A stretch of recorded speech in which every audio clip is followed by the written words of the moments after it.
It's time to translate the science, data, and research behind dairy cattle genetics into real-world applications for farmers around the globe. Brought to you by the Council on Dairy Cattle Breeding, the CDCB CowCast begins now.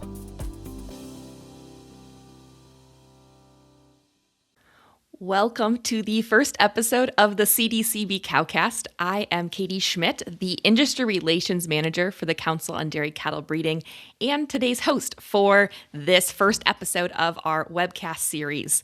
Joining me for the inaugural recording is CDCB Geneticist, Dr. Kristen Parker Gaddis. Dr. Gaddis is a graduate of North Carolina State University, where she received her bachelor's and doctorate degree in animal science and quantitative genetics. Her Ph.D. research focused on utilization of producer-recorded cow health information to improve understanding of the genetics behind disease resistance, analysis of health data, and estimation of traditional and genomic breeding values of dairy cows for common health traits. Kristen conducted postdoctoral research at the University of Florida and USDA Animal Genomics and Improvement Laboratory involving fertility and reproductive technology traits, along with continued work on development of health trait evaluations. Since joining the CDCB team a decade ago, Kristen has been our in-house expert on all things health traits since the introduction of those 6 initial traits back in 2018. So let's start there, Kristen. From that process, what did we learn about the role genetics play in certain diseases related to animals or related to cows? So I think the biggest thing that we learned in that process was kind of the fact that we could take producer-recorded data from the farm on health traits and use those for genetic evaluations and make progress to improve the health of our animals. Those first 6 that we released a while back now were resistance to milk fever, displaced abomasum, ketosis, mastitis, metritis, and retained placenta. So in developing those, we learned lots of things: how to take that producer-recorded data, how it needed to be edited in order to make use of it for genetic evaluations, how we could best model it for the evaluations, what factors we needed to account for. It was a very long learning process that took quite a bit, but I feel like now we've kind of figured them out. We've learned about the correlations with them, with the health traits between other traits. And now we have them available for 3 different breeds. So you mentioned farmer-recorded data. What does that look like when we talk about health traits? Like we know milk production is maybe like parlor data, but for health traits, what does that look like? So for the health traits, we use the management data that's recorded in on-farm management systems. So that will get transferred through the dairy record providers to the dairy records processing centers, and they kind of streamline it into what we expect to receive. So there's kind of a standardized format, and we receive around 20 different health events that we can store. So they take that information from the farm and they give it, so say something like mastitis is MAST. And that comes into us and we store it in the National Cooperator Database. So basically, we're able to take data or cow information that farmers are recording for the sake of management of their herds and then taking it and basically giving it a second life in a genetic evaluation. Is that correct? Right. These animals had some sort of health event. Those ones that don't have records for it are deemed as they were likely healthy. And so that's how we determine kind of which cows had an issue, which cows were healthy. So the other term you mentioned, Kristen, was correlations between the traits. For our non-geneticist friends who are listening to this, it is our first episode. So can you explain or describe what it means to have correlation between these traits? So when 2 traits are correlated, if we're talking about a genetic correlation, that means that they are related by similar parts of the genetic makeup. So if they're favorably correlated, let's say mastitis and somatic cell score, a little bit trickier, but as mastitis resistance goes up, somatic cell score will go down. So those are correlated, and most people would think of those as related, at least. So that's kind of what we mean. Okay. Perfect. We're going to keep talking about cow traits. We're going to get to calf traits because this is an exciting moment for animal health when it comes to genetics. But the first thing we want to do is look at the genetic trends for some of these traits in the breeds that they're available. So there are 6 cow health traits. They're in Holsteins, Jerseys, and Brown Swiss right now because that's the breeds we have enough data for in order to calculate those traits. So, Kristen, why don't you throw those trends up that you have? These are coming out of Web Connect. So, for our viewers and listeners who are either watching or listening to us, you can find these graphs all at uscdcb.com under Web Connect. You can look for genetic trends and explore these and more. So I pulled a couple different examples. The first one I picked was mastitis for Holsteins. We show the genetic trend both for cows in pink in this plot and then the bulls in blue. And we plot this along the birth year, along the horizontal axis, and then their breeding value along the vertical axis. So the EBV is twice the PTA. If you're thinking in PTAs and you're looking at this, you would just want to divide those values by 2. And so what we kind of see in this one is that since about 2005, we've seen this nice upward trend in mastitis resistance. So that's great. And that's what we want to see, is that our cows are becoming more genetically resistant to mastitis. You might wonder, well, we just got these health evaluations in, say, 2018. But we've been improving for a much longer time than that. And that's because of that correlation with somatic cell score. So if you look at that genetic trend with somatic cell score, because we're trying to decrease that, it's going to look like the inverse of the plot that we see for mastitis resistance. Since a little bit later, since closer to when those evaluations came out, we do see a little bit steeper trend. So that's nice to see. That kind of looks like people are using the evaluation and selecting for animals that are more resistant to mastitis. The next plot that we have is pretty similar, but I wanted to give an example for brown Swiss. It's a little bit more jagged than you'll see in the Holsteins, and that's just because our population is a lot smaller in the US for brown Swiss. But we still see that general trend that mastitis resistance is increasing over time.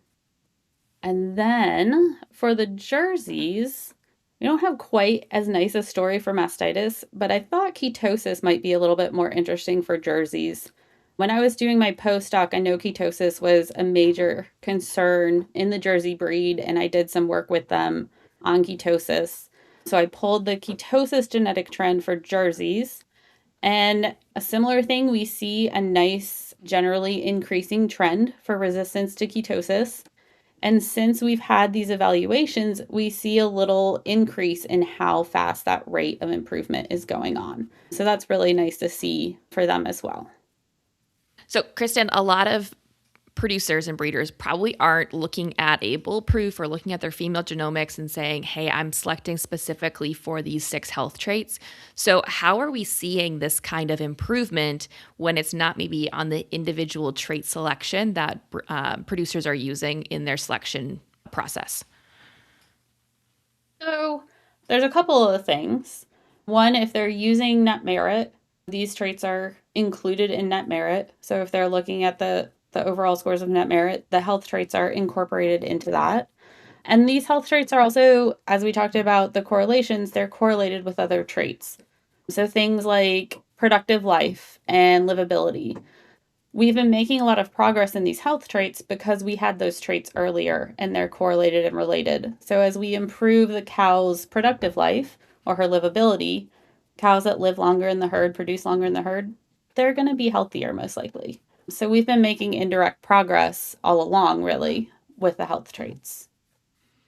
It's great when there's positive correlations between things that we want versus the inverse relationships of we saw with especially Holsteins back 20 years ago when we said, let's go after production and we lost fertility, right? We have that negative balance that happens there. So it's great to see a positive one happening with these kinds of traits for our cows. Kristen, we know that progress is possible in cows, right? We've looked at the graphs. We know that we can record it. We can work towards healthier animals. So what about on the calf front? How do we work to have healthier calves from day one? So, just like in cows, we know that calf health is impacted by a lot of things. We know it's going to be impacted by the management, the environment that they're in, but we also know that there's some genetics in it too.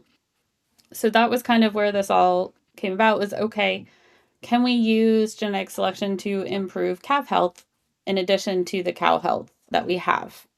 So, our colleagues at Agile took this up and led the research part of this, looking at whether we had data available to evaluate calf health. So, like I said earlier, we can receive up to 20 different health events and store that in the National Cooperative Database. So, the first question was then, do we have information on calves and what does that look like? So these were slides that were shown at our industry meeting in October. I thought they nicely displayed what information we found or Agile found in the National Cooperative Database about health in calves. What you kind of see is all of the health events that we have information for. And specifically, you'll see that we have a lot of information for diarrhea and respiratory problems in calves. And that makes sense as those are the two most common things that calves encounter in their first year of life. We also see some lameness, some digestive problems, but the two traits that we have a significant amount of records for were diarrhea or scours and respiratory problems. We also broke that out by breed, and the majority of records are coming from Holsteins and then Jerseys. So those were the two breeds that we focused on at the start. So then the group at Agile went into this a little bit further, specifically looking at diarrhea and scours and respiratory problems. They looked at when in the calf's life that these were typically occurring. So diarrhea was typically occurring early in the calf's life before weaning, and respiratory problems were happening kind of post weaning when they're getting moved. There's a lot of stress. So all of this information that we could see in the database were lining up with what we expected biologically and from designed research studies and things like that. They went ahead and looked at the incidence rate that we found in the data. The incidence rate was slightly higher in Jerseys than that was expected. There's a little bit of evidence showing that there's differences in immune function based on breed. Holstein incidence rate for diarrhea was about 13.5%. In Jerseys, it was about 17. And then we also have other dairy breeds that's very small and pretty negligible. Then for respiratory problems in Holsteins, we have about 14.5%. And in Jerseys, about 25% in the Jerseys. So from there, the Agile team did kind of a test evaluation to see if there was a genetic component to these traits, if there was a significant heritability, and what that looked like. So, for people who are maybe new to CDCB, new to some of these terms, Agile would be the Animal Genomics and Improvement Laboratory. So, this is a part of USDA out in Beltsville, Maryland. So, before we took on the responsibility of producing genetic evaluations for dairy cattle, the team at Agile was actually the group doing all of this. So they were the caretakers of the database. They were the ones that were doing the research and producing genetic evaluations. In 2013, CDCB took over as requested by the industry, and we've been doing that service since. However, we still rely on the research capabilities and the team within Agile, as we can see with these calf health traits. So that's why when Kristen's talking about the research being done, it's done at Agile on this front. It's kind of a toss-up between who's doing it in terms of which team is taking on that project, and just a matter of alignment and skill sets within the teams. So we're incredibly grateful for the team at USDA Agile who was able to do this research and provide CDCB and now the dairy industry with this great research on calf health traits so we can lead to genetic evaluations. So, Kristen, how do we get from this research and the results that the Agile team found to a genetic evaluation that producers can use to breed healthier calves? So that's an excellent question. And I think one that's kind of skipped over sometimes because there's a lot of steps between, okay, we did this research, we published the journal article, everything looks good, it's peer reviewed, but now how do we get to the genetic evaluation stage? So typically, when Agile does the research, they hand off a lot of stuff to us. The results, any programs that they had to use in doing that research that could be useful for us, like pulling out the data from the National Cooperator Database. Usually the R&D team at CDCB will do their own test run, kind of like an internal, informal run, make sure everything runs on our system like it did at Agile and everything looks about the same. And then we turn things over to the operations team who do an awesome job of making sure that in our whole streamline of programs, everything is updated to recognize these new traits. All of the files are there and ready, and they do an entire official test run. And it's this information that goes to our different committees. They see preliminary results, make sure everything makes sense to them, and everyone in the chain has to give the green light to it before it actually gets to that production stage. So there's a lot of steps in there when people, well, why does it take so long? It's like, well, there's a lot of stuff going on behind the scenes. Yeah, and it's a core like value of CDCB, right? We want to be transparent, we want to be science-based. So that review process is integral in creating reliable and trustworthy evaluations on the back end. So Kristen, we have gone through this process with these two traits, resistance to respiratory disease and resistance to diarrhea in calves. And we're greenlit for April. We've got new traits coming, so people can expect to see those in their April bull proofs and in their April genomic evaluations on the female side as well. What do we know about these traits today? What are people going to see when they get those results or those evaluations? So, as far as what people will see, if people are used to looking at the cow health traits, they will be presented very similarly to those. So, the PTAs will represent the percentage points of resistance, either above or below the breed average. So, for say Holstein diarrhea, we're looking at an incidence rate of about 13%. The resistance rate is just 100 minus that, so 87. We like to talk about things in the positive sense, so we flip those around. So say a bull has a PTA of +2, we would expect him to be at a 11% incidence rate, so a lower incidence rate, and then an 89% resistance rate. So it goes either way you want to look at it. It's probably intuitively easier for most people to think about incidence, but we like to portray it in the positive. So that's how they're going to look.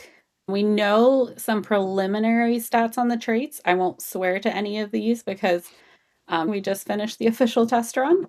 So I haven't finalized looking at those results. The heritabilities for these traits are low. We expect that. They circle around about 2%. Diarrhea is 2.6%, and resistance to respiratory diseases about 2.2%.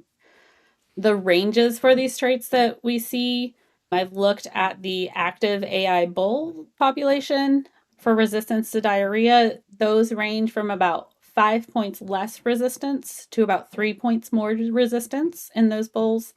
And for respiratory problems, it's about 7 points less resistance up to a +4 more resistant to respiratory problems. So a nice range of selection options there. And that's just the active bulls. So Yeah. when genomic bulls Yep. are included, that range will look a little different, correct? Yep. So Kristen, the heritability being at like 2% or kind of floating in that range, that doesn't sound like a lot.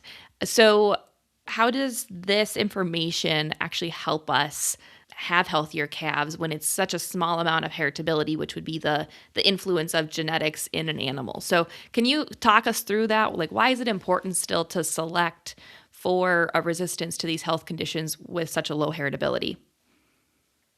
So they are lowly heritable, but we know that genetic improvement is both cumulative and permanent.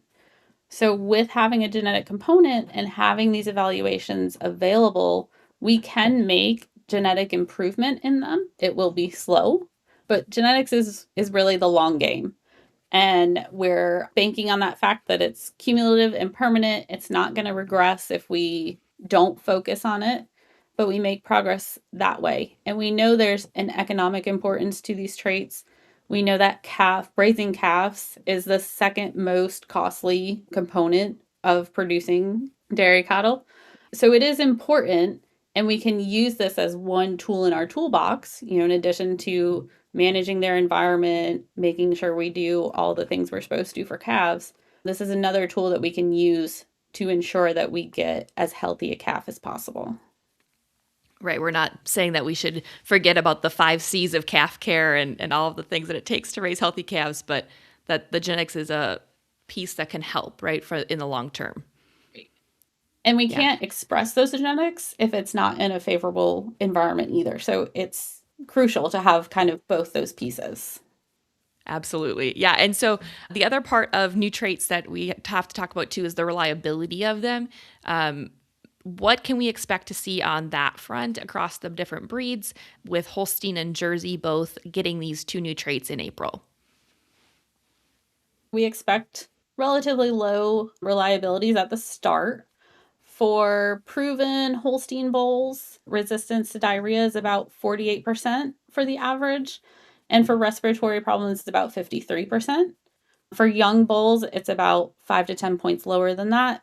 And then jerseys, we expect to be lower as well, just because they have that smaller population.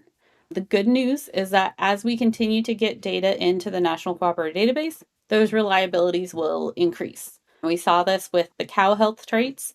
They started right about this level as well. And then as time has gone on, people have submitted more data. Those reliabilities have increased. We talked about the correlations of traits and how they relate to each other. How do these 2 new traits relate or are correlated to existing traits like heifer livability or any of those other pieces that we know of today in our genetic selection programs? So these 2 new traits are correlated with a few traits that we already select for, including things like heifer livability, as well as like longevity related traits, so like productive life and cow livability. They're also correlated to each other. So there's about a 25% correlation between the resistance to diarrhea and resistance to respiratory problems. So that's probably just kind of the calf's underlying immune function that we're picking up there. That's important. So as we select for one, we're also going to make progress in the other. As for the other traits, we saw limited correlations with things like production traits, fertility traits.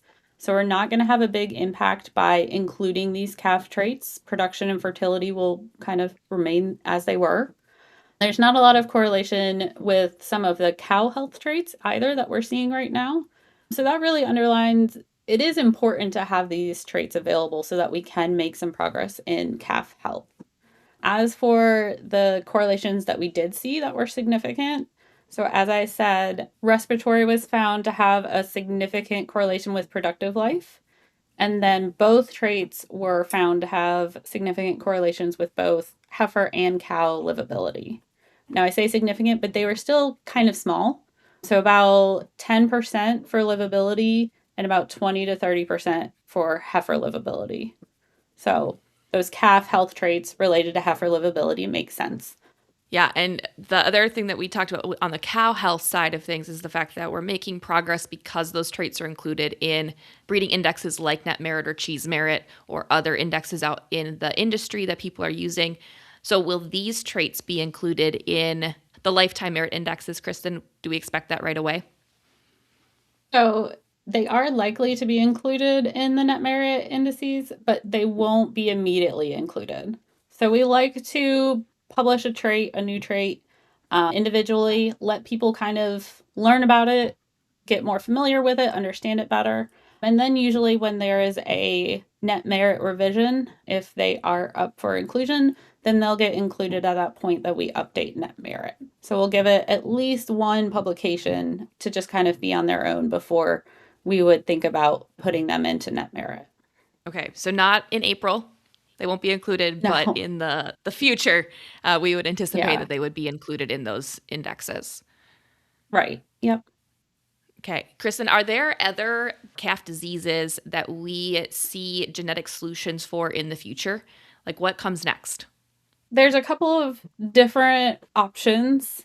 Everything is always kind of determined by what the industry needs or wants. If we looked at the data that we have currently available, The next highest one that we see for calves is digestive problems. It's not yet at that level of probably having an evaluation, but if people are concerned about digestive problems and there's a push to get data in, that could be an option. And there's already a data pipeline for something like that. So that's an easy reach if there is a desire for it. I'm not sure that it exists at this point. And then around the world, there is some research going on about other calf health related traits. The group in Australia has done some work with like a subjective calf vitality trait.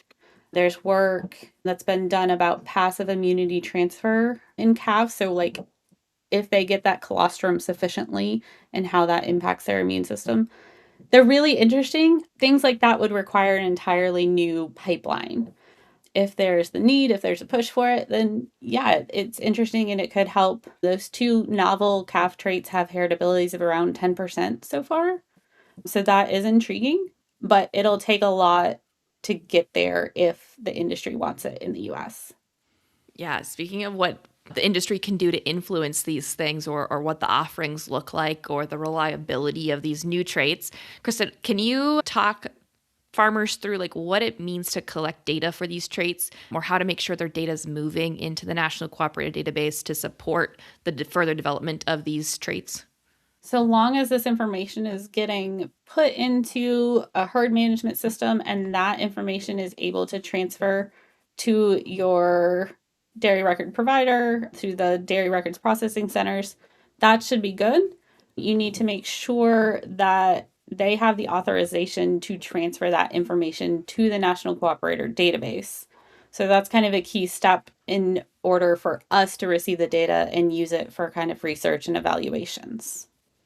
Yeah, it's a huge piece of the puzzle, right? If there isn't permission to move that data, it can't be moved beyond the farm or beyond the partners you've authorized. So the the data that exists in the National Cooperative Database is producer owned information. So it has to be authorized to move into and exist in that pool, that aggregated data for evaluations at the farm level. So ask questions of your providers, whether it's on the milk testing front or on the processing side. Ask questions, figure out what your permissions look like so you are contributing that data to support these traits so that you have that information when you're making breeding decisions every day on your farm. The other thing I think that we run into a lot on the calf front, and Kristen, maybe you've heard this as well, is that our on farm, a lot of times we write down our calf information on a piece of paper and we stick it to a cork board, and the calf team knows what's going on, but it doesn't make it into the software system, and then we lose that information. So I would say that there's a call on farmers to make sure that we're recording the information in our farm software systems so that we can track that both from a management side and knowing that your calf care and your calf team is doing an excellent job, but also from the further development of selection traits for calf health. We are working on being able to capture more of that. I know that, some calves may not get permanent ID before they go off the farm.